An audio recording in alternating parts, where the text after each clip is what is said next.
Well, Andy Crouppen of Brown & Crouppen joins us with some tips for preventing theft. And a lot of this is common sense, but I think that lifestyle sometimes gets in the way of common sense. We're in a hurry, or it's hot, or whatever. Baking cupcakes. Baking cupcakes. I'm sorry. My mind is elsewhere. You're a little distracted. Yeah, I can understand. Yeah, common sense really rules the day here. You know, I'm sure if you ask around, you probably know, many people you know have had their car broken into, and my guess is almost every time it's avoidable. You know, you run into the gas station. You know, you don't think about it, but you leave your keys in the car, you may leave your wallet on the seat, you may have, you know, you just went shopping and you leave packages in the car.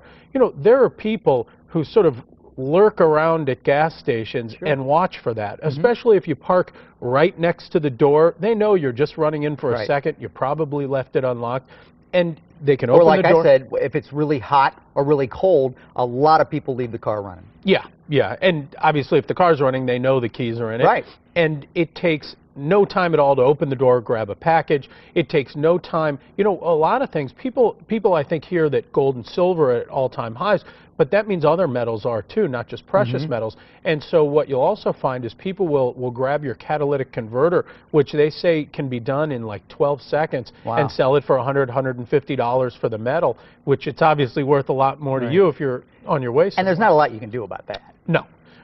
Well, I mean, parking in a garage, but obviously. Well, but if your car's open, they can run in, you know, pop the hood. If your car's locked, it's much harder for them to get under your hood. True.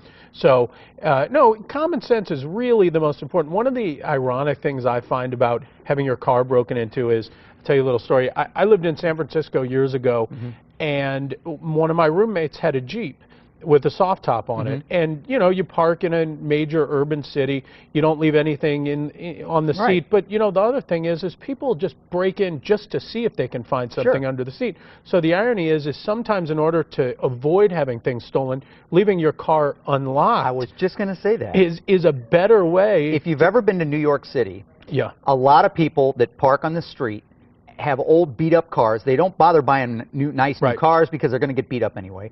And they'll put signs in the windows that say, no stereo, nothing of value in my car, and sometimes even leave it unlocked because they're just tired of the broken windows and having to deal with it. Right. So I go out early one morning to borrow my roommate's Jeep. I had to pick, I think, my sister up at the airport. It's like 6 in the morning. I get in the car, and there's somebody sleeping in the passenger seat because you left it unlocked. Exactly. And he was very polite. But he didn't take anything. Didn't take anything. He just got up. And he hopefully didn't leave anything either. No. He was very polite. He thanked me for the bed and went on his way. But again, a lot of this is common sense. It is. But I think our common sense receptors in our brains are interlocking with our lifestyles, because we seem to be in a rush, and we put all of that aside. Common sense aside, I know if I leave my keys in my car, it's probably going to get robbed. If I leave my package sitting on the front seat while I'm in the mall, somebody's going to see it. So it's just think.